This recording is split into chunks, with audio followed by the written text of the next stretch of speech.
Stop. Watch what your son is really doing at the grave. That voice, it froze my blood. The caretaker's hand grabbed my arm so suddenly, I almost dropped the flowers I was holding. I turned toward him, confused. "What do you mean?" I whispered. My heart, it started pounding like it wanted to escape my chest. He didn't answer, just pointed his finger toward the far end of the cemetery. And there was my son, kneeling by his father's grave. For a moment I smiled. I thought he was praying. But then I saw what he was doing, and my world collapsed inside me. I wish I could say I screamed. I wish I could say I ran to stop him. But I didn't. I just stood there frozen, watching my only child do something I never imagined. That moment, that 1 second, it tore open everything I'd tried to bury for years. The lies, the guilt, the silence.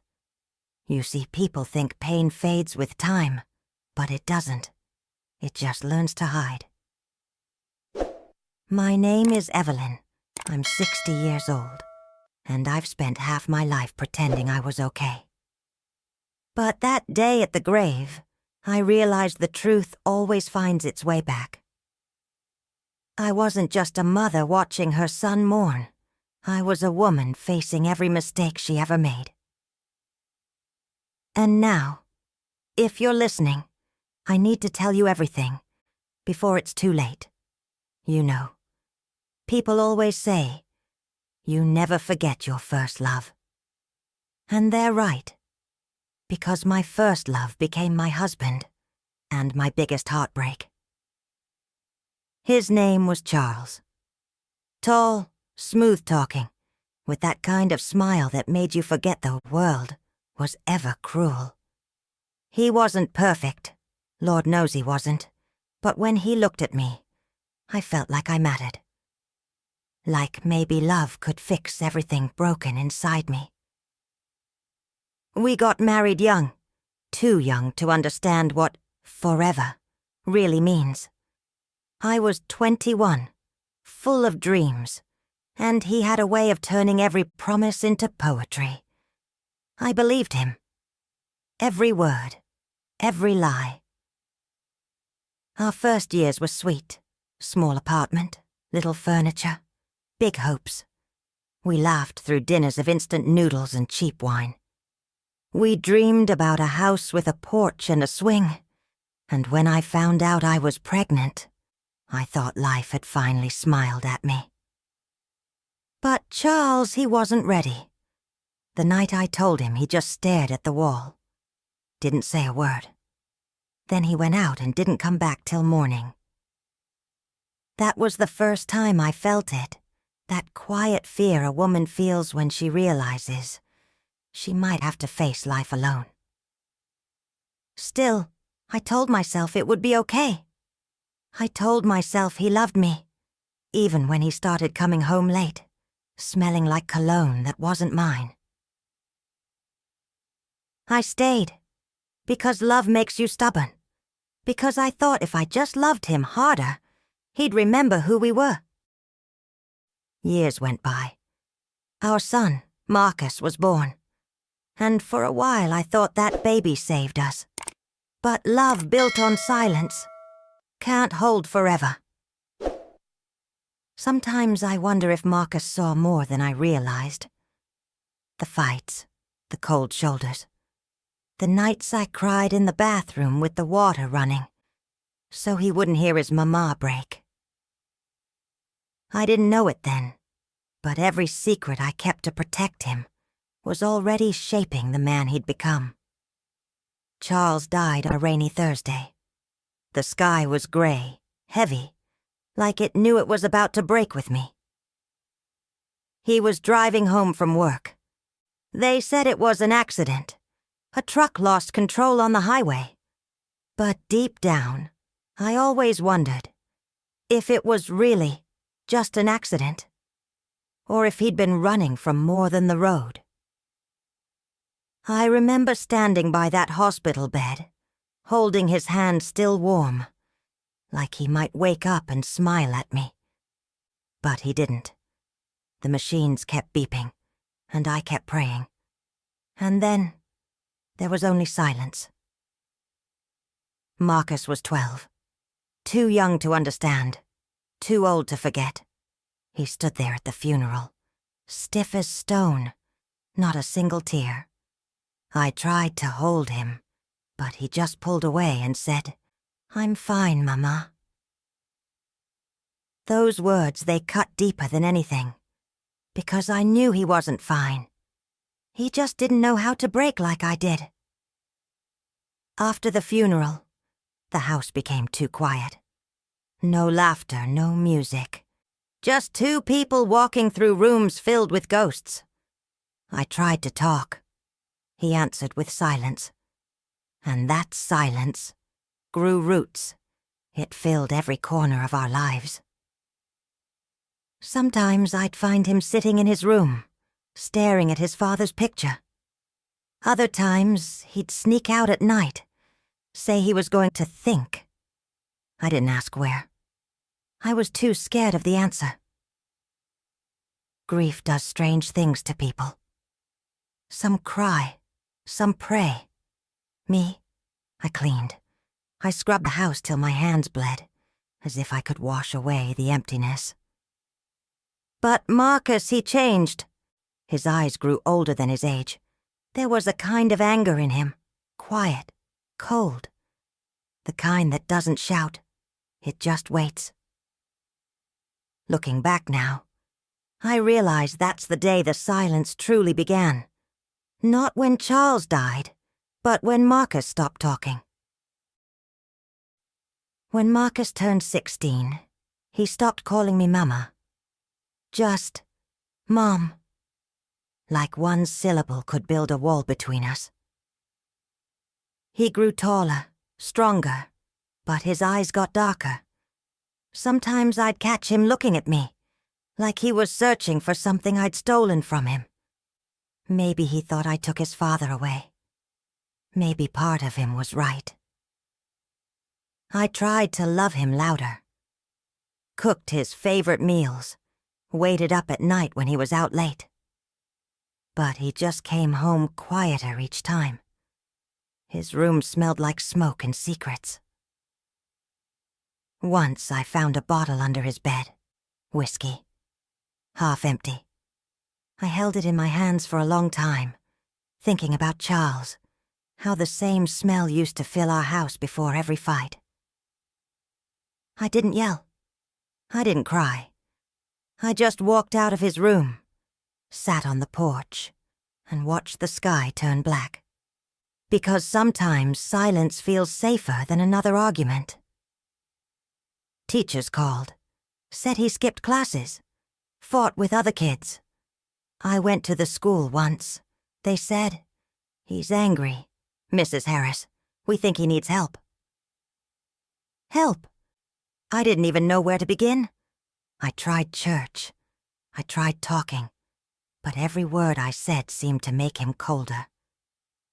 One night he came home late. Smelled like liquor. Eyes red, voice sharp. He looked at me and said, "You don't get to tell me how to live. You couldn't even keep him alive." I remember standing there, still, shaking, like those words had hands, and they were strangling me from the inside. I didn't answer. I just watched him walk away. And that night, I realized something I never wanted to admit. I was losing my son, the same way I lost my husband, slowly, and while pretending everything was fine. I thought grief was the hardest part of life. But no, watching your child drift away while you're still standing right there, that's a pain you never heal from. He left on a Sunday morning. No goodbye. No note. Just the sound of a door closing, and the echo that stayed behind. I remember walking into his room, bed unmade, clothes gone. A few old pictures left on the desk. One of me, one of his father. I sat on the edge of that bed and felt the weight of every word I never said. I should have told him I was proud. I should have told him I was sorry. But pride is a cruel companion. It keeps your mouth shut when your heart is begging to speak. The first week, I kept expecting him to come back. Every car outside made me look out the window. Every phone ring I ran to answer. But it was never him. Just silence, again. People said, "He'll come around. Boys always do." But deep down, I knew something had broken between us. Something words couldn't fix anymore. Nights were the worst. I'd sit in his room, breathing in the smell of his old jacket, whispering prayers that felt too small. Sometimes I'd talk out loud, like he was still there. "Marcus, baby, you hungry?" And then I'd laugh, because there was no one left to answer. Years passed like that, slow and heavy. I kept the same house, the same pictures, the same bed, because letting go felt like losing him twice. I started talking to God more, not like before, not begging for miracles, just asking for understanding. I told him, "If you're listening, tell my boy I never stopped loving him." Sometimes I'd feel a breeze through the window, soft and warm, and I'd like to think maybe that was his answer. 15 years. That's how long it took for him to come back. I was sitting on the porch that evening, same chair, same view, holding a cup of tea gone cold. The sun was low, painting everything gold. And then I saw him, walking down the street, slow, shoulders heavy like he was carrying the world. My heart stopped. I thought maybe I was dreaming. But then he said, "Hey, Ma." Just like that. 2 little words, and every wall I'd built inside me came crashing down. He looked older. His face was tired, eyes worn. There was a scar on his jaw I didn't remember. And his hands, rough, like he'd fought too many battles, with the world and with himself. I didn't ask where he'd been. I didn't need to. The streets, the years, the pain, they'd already told me enough. "You hungry?" I asked. He smiled, small and broken. "Always." We ate in silence, just the clink of forks and the hum of the old refrigerator filling the room. Later that night, he told me he'd tried to make a life. Worked here and there, got into trouble more times than he could count. He said, "I thought if I stayed away long enough, maybe I'd forget how much I hated this place." Then he looked at me, eyes wet, and whispered, "But I never stopped missing you." I wanted to cry, but tears felt too small for that moment. I just reached for his hand, the same way I used to when he was a boy, and said, "Then let's start again." He nodded, didn't say much, but for the first time in years, I saw a little light in his eyes, faint, but real. That night, I went to bed with something I hadn't felt in a long time. Peace and fear. Peace because he was home. Fear because deep down, I knew not all ghosts come back to stay. Some come back to say goodbye. For a while, it felt like life had forgiven us. We cooked together, watched those silly late-night shows. He even fixed the old porch light, said, "Can't have my mama sitting in the dark." And I laughed. Oh, how I missed that sound. But peace. Peace never stays too long in my house. I started noticing things. Nights when he didn't come home. Whispered phone calls outside.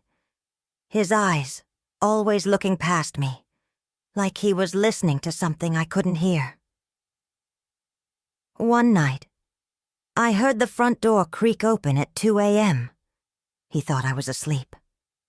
I watched from the hallway, saw him standing in the moonlight, staring at that old photograph of his father, the one I kept on the wall all these years. He whispered something I couldn't catch, then slipped out the door like a shadow. The next morning, I asked him, "Where'd you go last night?" He smiled that tired smile again. "Just needed some air, Ma." But his eyes told a different story. A story I wasn't ready to read. Days passed. The silence grew heavier. He'd sit on the porch for hours, smoking, staring down the road like he was waiting for someone. Then one afternoon, he came inside holding a small wooden box. Set it on the table. Didn't say a word. I asked what it was. He said, "Something I should have brought you years ago." He opened it. Inside, a folded letter, a gold chain I hadn't seen since the night he ran away, and a small silver cross, his father's cross. My hand started shaking. That necklace, it was the one he pawned years ago. The one I thought was gone forever. I whispered, "How did you?" He stopped me. "Don't ask, Ma. Please. Just keep it safe this time." That night I couldn't sleep. Something was coming. I could feel it in my bones. The air was too still, like the world was holding its breath. I prayed, not for answers, but for time. Just a little more time with my boy. I didn't know that was the last night I'd ever hear his footsteps in this house. The next morning, the house was too quiet. His shoes by the door, his jacket on the chair, but no sound, no hum of music from his room, just silence. I called his name, once, twice, nothing. "Marcus," still nothing. His phone sat on the counter, a message half-typed. It read, "I'm sorry, Ma, I have to do this." And that was it. My knees gave out. I sat on that cold kitchen floor, clutching his phone like it could speak. I begged God, "Please, not again. Don't take him too." Hours passed. I called everyone I knew. Friends, neighbors, the police. But nobody had seen him. It was like he'd vanished into the wind. That night I drove. Just drove. No destination. Only the ache in my chest guiding me. Somehow, I ended up at the cemetery. The caretaker was still there. The same man who stopped me that day. He looked at me with those heavy eyes and said, "Ma'am, you shouldn't be here tonight." I said, "Please, my son, have you seen him?" He hesitated, then whispered, "He was here, not long ago. Left flowers, and something else." My hands trembled as I followed him through the dark rows of stones. The air was heavy, too still. We stopped at my husband's grave. There, in the dim light, lay a single candle, still burning, and beside it, that same silver cross. I fell to my knees. My heart knew what my mind refused to believe. He'd come to say goodbye. I screamed his name into the night, over and over. The sound tore through me, echoing across the stones. But all I heard back was the wind. I stayed there till dawn, holding that cross, whispering prayers into the dirt, begging for one more chance, one more day, to tell him I forgave him. But the world doesn't give second chances so easily. And as the sun rose, I realized sometimes love is the only thing left to bury. After that night, I stopped talking. Days bled into weeks. People came and went. Casseroles, flowers, the usual pity. But I just sat there, staring at his empty chair. The house felt like a body without a heartbeat. His laughter still lingered in the walls, but the air was cold, too quiet. I couldn't even bring myself to wash his clothes. They still smelled like him. Cigarettes and cologne, my baby's scent. One morning, I found the letter he left in that box. I'd been too scared to open it before. My hands trembled as I unfolded the paper. His handwriting, rough, uneven, like his heart had been shaking too. He wrote, "Ma, I never blamed you. I know what happened to Dad wasn't your fault. I just couldn't carry the weight anymore. I'm tired, Ma, but I need you to live. Promise me you'll keep living." That line, "I need you to live," it broke me, but it also woke me. I realized grief had become my home, and my boy was asking me to leave it. So I started small. I opened the windows, let the sunlight in, made coffee again, talked to the mailman. Baby steps, one breath at a time. I began visiting the cemetery, not to cry, but to talk, to tell him about my day, about the little things, the neighbors' kids, the new flowers in the yard. It felt like he was listening. Maybe he was. One afternoon, a little boy placed wildflowers on a nearby grave. He looked up at me and smiled, said, "My mama says people in heaven can hear us when we talk nice." I smiled back. Then I guess I better start talking nicer. That was the first time I laughed in months. It felt strange, but right, like sunlight finding its way through broken glass. I still miss him. Every day. But now, I can breathe without guilt. I can smile without feeling like a traitor to his memory. Maybe that's what love really is, learning to carry someone without letting it crush you. Speak, sound. They say time heals, but that's not true. Time doesn't heal. It just teaches you how to live with the scar. Some mornings I still wake up reaching for my phone, waiting for a text that'll never come. Other days, I catch myself smiling at the sky, for no reason at all. Maybe that's him, sending me little pieces of peace. I've started volunteering at the community center. Kids come in after school. Loud, messy, beautiful chaos. I tell them stories, not fairy tales, real ones, about choices, forgiveness, and how love can both save and break you. One girl, maybe 15, asked me once, "Miss Evelyn, how do you forgive someone who's gone?" I told her, "You don't forgive them for them. You forgive them so your own heart can rest." On Sundays, I still visit the cemetery. I bring fresh flowers lilies, his favorite. I clean the stone, straighten the candle, and whisper, "We're okay now, baby. You can rest easy."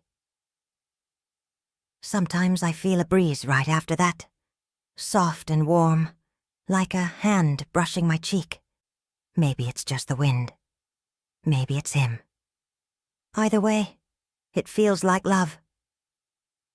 I look around at the other graves, the stories, the names, the years, all those lives that came and went. And I realize grief isn't the opposite of love. It is love, trying to find its way home. So I keep living. Cooking for one. Laughing when I can. Praying when I can't. And every sunset, when the light hits the porch just right, I whisper to the wind, "Thank you for choosing me to be your mama." Because now I know, even the deepest pain can be a form of love that never truly dies. And maybe, just maybe, that's what peace really sounds like.